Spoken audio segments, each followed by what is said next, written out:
Isniinta gobolka Mudug gaar ahaan degmada Gaalkacyo waxaana kulanka ka qayb galay waxgarad nabadoono haween iyo qaybaha kala duwan ee bulshada. Ugu horreyn waxaa munaasabada ka hadlay qaar ka mid ah nabadoonnada Galmudug ee Puntland iyagoona aad ugu dheeraaday nabadgelyada degmada Gaalkacyo iyo guud ahaan gobolka Mudug.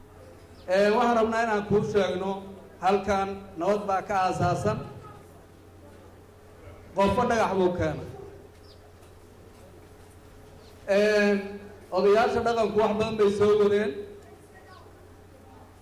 beesha caalamku qayb bay ka qaadatay taliyayaashu ciidanku qayb bay ka qaateen gudoomiyaasha degmada iyo gudoomiyaasha gobolku qayb bay ka qaateen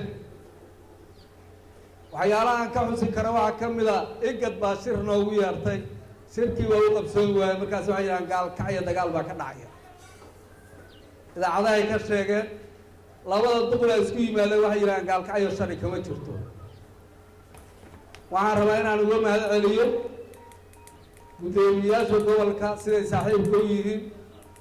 waxaan rabaa inaan uga mahad celiyo qaybtay nabadda ka qaateen marka waxaa la rabaa si dhaba in loo xisaabtamo nin waliba inuu gurigiisa uu ka yimid hooyadii iyo walaalkii iyo ilmihiisa wuxuu ugu dareyn lahaa walaalkii inuu ugu dareeyo qof walba qabri laba mitir la gelinaya wallahi qabiil waxbayna ma tarayo wallahi waxbayna ma tarayo wallahi ilaahay ma rabo islaamku ma rabo ciidu ma rabto waxaa la idinka rabaa nimankiina ciidanka meesha fadhiya inaad sidii ciidan ahaan jiray inaad noqotaan baa la idinka rabaa waxaa la idinka rabaa sarkaalkiinu subax walba inuu tababar idinka siiyo subax walba inuu ciidan meel degan oo weerarayo laynayo hooyooyin laynaya oo hooyooyin iyo ari xabada ku ridaya war ciidan ma ahan waa washaysi bilaadanna ma aha aniga ma ii jeedaan hadda soo ima aragtaan 8 wiil baa ii joogta 8 wiil baa ii joogta anuguna xoog baan leeyahay waxa igu wallaahi igu billaahi igu tallaaya inaan hal shilin ku bixin dagaalka Gaalkacyo waligay forever kuma bixin 8 wiil qoriyo mala qori mid ma fahmin qof kastoo idinka marida saasaa laga rabaa inuu noqdo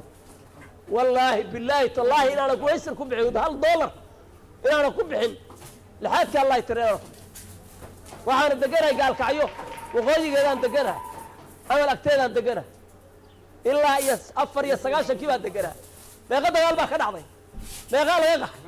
saasaa la idinka rabaa inaad noqoto haddaad run sheegaysaan oo dad islaama tihiin dhanka kale qaar ka mid ah haweenkii kulanka ka qayb galay iyo dhalinyarada degmada Gaalkacyo ayaa iyagana munaasabada ka hadlay. alxamdulilaahi rabbil caalamiin maanta waxaanu malaynaynaa mire inaanu guran doono hididiilo fiican baan u jeednaa sansaan wanaagsan baan u jeednaa waxa weeye turxaan badan iyo dhibaato badan iyo turturo badan baan ka soo gudubnay maanta heer waxaan taaganahay gadiska ayaa la sheegnaa runtu ay tahay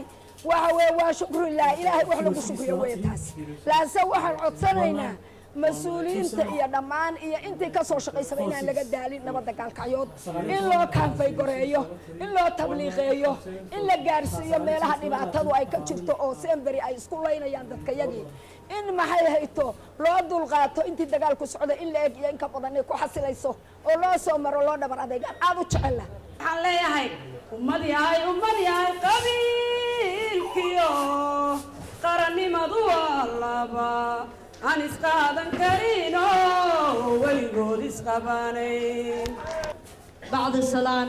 waxaa sharaf weyn u ah dhalinyarada Soomaaliyeed dhalinyarada ku abtirsata gobolka Mudug in maanta dadka reer Gaalkacyo iyagoo midaysan iyagoo wada jira iyagoo wada jooga iyagoo isdhexgal iyo wada shaqayn iyo midnimo ku wada jooga inay ku sugan yihiin hoolkan intii ugu muhiimsaneed Allah bay mahadiisa tahay kasokowna waxaa mahadda iska leh ciidamada qalabka sida siyaasiyiinta maamulka degmada iyo maamulka gobolka ee Puntland iyo gobolka Mudug ee Galmudug State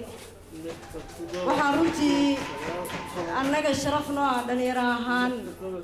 in maanta Gaalkacyo ay ku faanaysay inay heshay dhalinyaro leh damiir dadnimo ka diidiyey inay Gaalkacyo sidaa ku sii jirto in Gaalkacyo dhiig shacab Soomaaliyeed ku daato in dhalinyaro aqoon-yahan ah oo bulshadooda wax u bartay ay maalin walba barakacaan dhalinyaro ka diididay baa Gaalkacyo u kacday ugu dambeyn madaxweynaha dowladda Puntland ayaa khudbad dheer ka jeediyay munaasabadda isagoona bogaadiyay nabadda gobolka Mudug